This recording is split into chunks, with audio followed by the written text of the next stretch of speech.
हमारे ब्रज की दो सखियां यमुना जल भरने गई तो दोनों सत्संग करती थी आपस में। दोनों आपस में कहे, बोले भैया हमने कन्हैया की कथा तो बहुत सुनी लेकिन कन्हैया कभी देखे नहीं। दूसरी बोली, अरे कन्हैया पता हो कहाँ रहे? बोले कहाँ रहे? वो संतन के पास रहे कन्हैया।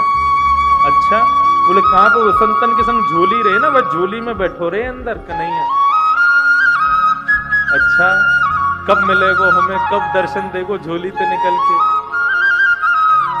तभी एक संत वहां पर आकर के यमुना किनारे बैठे, उन्होंने अपना झोली कमंडल सब उतार के वहां रख दिया और स्वयं यमुना जी में स्नान करने चले गए।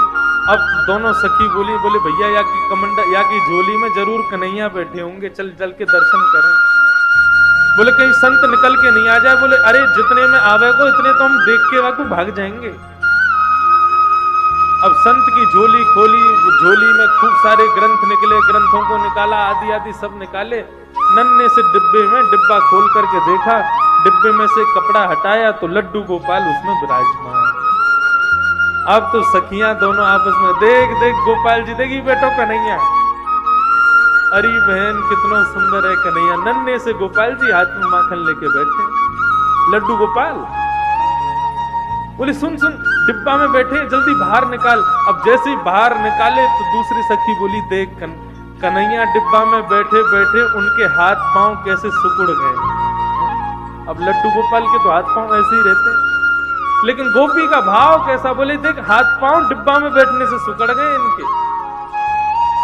चल मेरे पास मक्खन रखो, इन्हें मक्खन से मालिश करके इनके हाथ पावन को सीधो कर दो।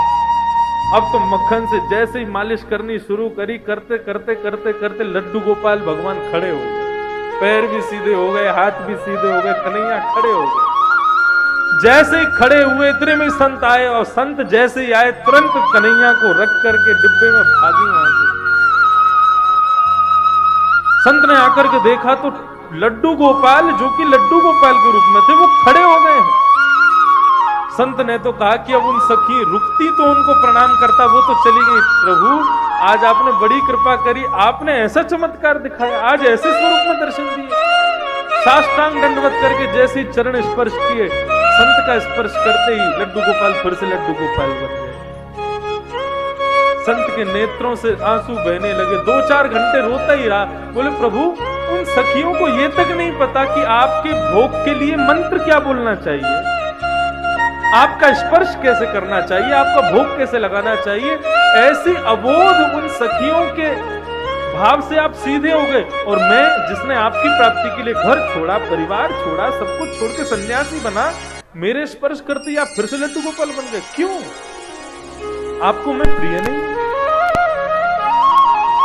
भगवान बोले अब तो बोलना ही पड़ेगा। तुरंत गोपाल जी बोलने लगे, बोले देखो हम आपके पास रहते हैं क्योंकि आप भाव से हमारी सेवा करते हो, लेकिन आप सदैव हमको मूर्ति मानते हो। उन सखियों ने हमको मूर्ति नहीं माना, इसलिए हम खड़े हो। ये मूर्ति भाव अपने हृदय से निकाल दो, हम सदैव आपसे भी बात करेंगे। भागवत में आदि ग्रंथों में कितनी जगह कहा गया है कि अपने घर में अविराजित अपने लड्डू गोपाल को कभी मूर्ति नहीं समझना चाहिए, वो साक्षात ठाकुर, साक्षात